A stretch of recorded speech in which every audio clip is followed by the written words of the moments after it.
सूजन कई लोगों की आम समस्या आजकल बन गई है। ये एक आम समस्या हो गई है। महिला और पुरुषों में घुटनों की सूजन आने लगती है और घुटनों में दर्द होने लगता है। चलने फिरने में भी तकलीफ़ होने लगती है।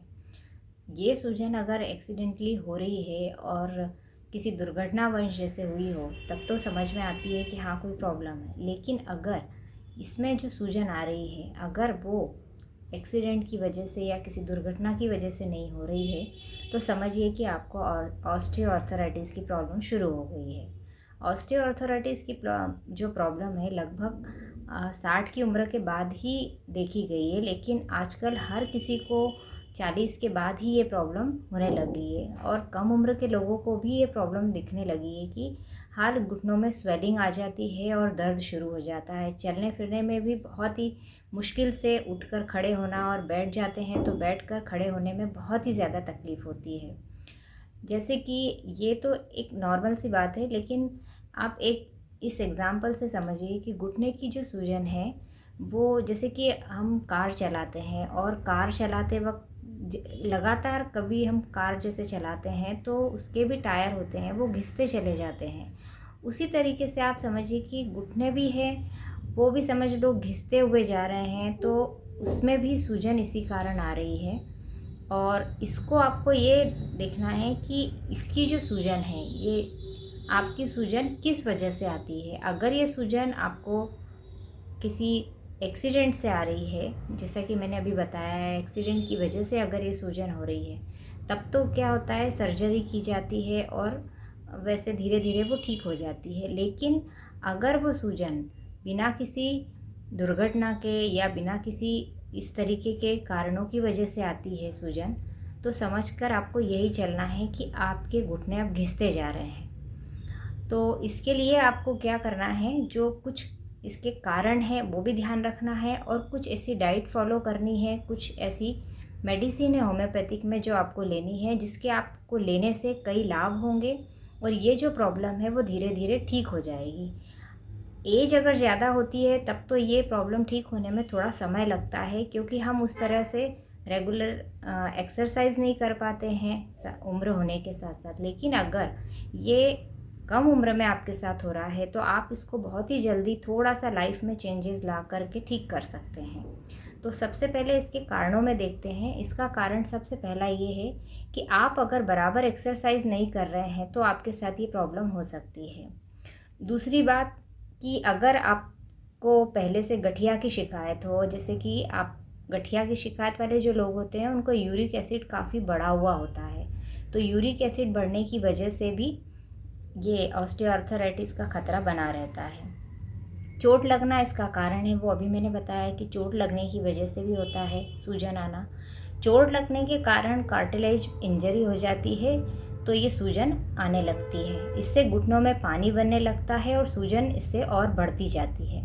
जैसे कि आँखों में कंकर जाने पर पानी बहता है आँखों से, उसी तरह से कार्टिलेज का कोई टुकड़ा गिरकर लूज़ बॉडी की तरह घूमने लगता है। तो इसके लिए तो सर्जरी ही की जाती है। ज़्यादातर लोग इसके लिए सर्जरी का ही उपयोग करते हैं, मतलब सर्जरी के लिए ही बोला जाता है कि अगर ऐसी प्रॉब्लम है तो आप सर्जरी करा सकते हैं।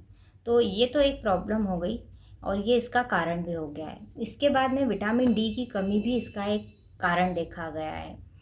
विटामिन डी अगर आप कम मात्रा में लेते हैं या विटामिन डी की डेफिशिएंसी होती है, तब भी आपको ये प्रॉब्लम हो सकती है। उसके बाद अगला कारण है मोटापा। मोटापा भी इसका कारण हो सकता है। मोटापे से भी लिगामेंट में सूजन आ जाती है, जो कि एक आम प्रॉब्लम है। मोटापा एक आम समस्या है और इसकी वजह से सूजन आना एक नॉर्मल सी बात है।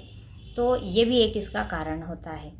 ये सब चीज़ें आप ध्यान रखिए, क्योंकि ये कारण जो होते हैं ये सिर्फ छोटे छोटे कारण हैं, लेकिन अगर हम इन पर ध्यान नहीं देते हैं तो ये हमें उठने बैठने को भी लाचार कर देते हैं। इसके बाद में है कि इससे कैसे पता चलता है कि हमको ये प्रॉब्लम हो रही है। तो इसमें दर्द होने लगता है और एक असहनीय सा दर्द होता है। उठना और बैठना बहुत ही तकलीफ़देह हो जाता है। तो आपको इस तरीके से पता चल जाता है। फिर दूसरा है कि घुटने, जब हम उठते या बैठते हैं तो हमें थोड़ी सी कट की आवाज़ हमारे घुटने से आने लगती है, सूजन सी फील होने लगती है और अलग सा ही महसूस होता है कि जैसे ये हिस्सा एक अलग हो गया हो। और गठिया का मैंने अभी आपको बताया है कि यूरिक एसिड जब बढ़ता है तब भी ये प्रॉब्लम होती है। तो जब हम ब्लड टेस्ट वगैरह कराते हैं तो उससे हमें पता चल जाता है कि क्या प्रॉब्लम है, और हमारा यूरिक एसिड अगर बढ़ा है तो वो हमें ब्लड टेस्ट से पता चल जाता है। तो ये सब चीज़ें हैं जिनकी वजह से हम अगर बारीकी से ध्यान दें तो हम खुद भी घर पर ही पता कर सकते हैं कि हमारे साथ क्या प्रॉब्लम हो रही है। अब इसको ठीक कैसे किया जाता है, तो सबसे पहली बात तो विटामिन डी की जो डिफ़िशियंसी होती है उसको आप ख़त्म करें। विटामिन डी आप लें, खाने में अपने शामिल करें, और थोड़ा सा धूप में घूमें, सुबह सुबह की धूप ज़रूर लें जिससे कि विटामिन डी आपको मिल सके। विटामिन डी के बाद में आता है कि आप एक्सरसाइज़ करें। आपको एक्सरसाइज़ करना बहुत ज़्यादा ज़रूरी है, क्योंकि अगर हम एक जैसे बैठे रहेंगे, एक जैसे हमारा बैठे रहने का अगर काम है तो वो प्रॉब्लम तो आगे जाकर होना ही है। तो अपने शरीर को थोड़ा सा समय दें और कम से कम 1 घंटा एक्सरसाइज ज़रूर करें, पैदल चलें। दूसरी बात ये है कि हमारे भारतीय घरों में ख़ास करके जो कार्बोहाइड्रेट डाइट रहती है वो बहुत ज़्यादा ली जाती है।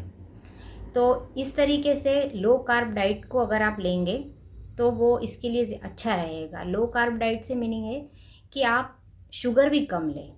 ज़रूरी नहीं है कि आप सिर्फ और शुगर अगर कम लेते हैं तो ये भी नहीं है कि आप सिर्फ शक्कर वाली चीज़ें ही बंद कर दें, ऐसा नहीं है। जिन चीज़ों में शुगर की मात्रा रहती है या जिन चीज़ों में शुगर है, जैसे कि गेहूँ में भी शुगर रहती है, तो वो आप बंद कर दीजिए। खाने में कार्बोहाइड्रेट बंद करने का मतलब है टोटली बंद करना, शुगर से जो भी जिसमें भी हो वो सब चीज़ें बंद कर देना। आप ज्वार, बाजरा, इस तरह से रागी और इस तरीके से दूसरे अनाज का इस्तेमाल कर सकते हैं। और इसके अलावा मल्टीपल डाइट लें, क्योंकि एक बार में इकट्ठा अगर आप खाना खाते हैं तो आपको तकलीफ़ हो सकती है। इसलिए थोड़ा थोड़ा खाना खाइए, थोड़ी थोड़ी देर में खाना खाइए, जिससे कि आपको पचाने में भी ठीक रहे। और एक सबसे बड़ा कारण है मोटापा।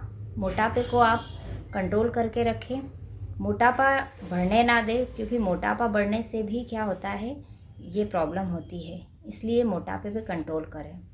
कुछ होम्योपैथिक दवाइयाँ हैं जो मैं डिस्क्रिप्शन बॉक्स में पूरी डिटेल लिख देती हूँ, वो आप वहाँ से देख सकते हैं। इसमें कुछ ऑयल है जो मैं आपको बता रही हूँ। इसमें से पहला ऑयल है रूमेटॉन ऑयल। रूमेटॉन ऑयल हेप्टेको कंपनी का है, वो आप ले लीजिए। इसके बाद है ऑस्टियोडिन जेड ड्रॉप, जो कि एडविन कंपनी की होती है, ये लेना है 20 बूंद दिन में 3 बार। ब्रायोनिया 200 पोटेंसी में लेना है केवल 2 बूंद सुबह सुबह, क्योंकि उठने और बैठने में अगर तकलीफ़ होती है तो ये ब्रायोनिया बहुत अच्छी मेडिसिन है। इसके बाद है रक्सटॉक्स। रक्सटॉक्स 200 पोटेंसी में लेना है, लेकिन रात को एक ही बार लेना है। अगली दवाई आती है होम्योकॉल। होम्योकॉल टैबलेट है जिसको दिन में 3 बार लेना है, 2-2 गोली। ये ऑस्टियोआर्थराइटिस में बहुत ही अच्छा काम करती है और ये बहुत ही बेस्ट मेडिसिन है। ये सारी दवाइयाँ आप लीजिए और इस प्रॉब्लम से आराम पाइए। ये अगर वीडियो आपको अच्छा लगा हो तो शेयर कीजिए और सब्सक्राइब कीजिए। Thank you.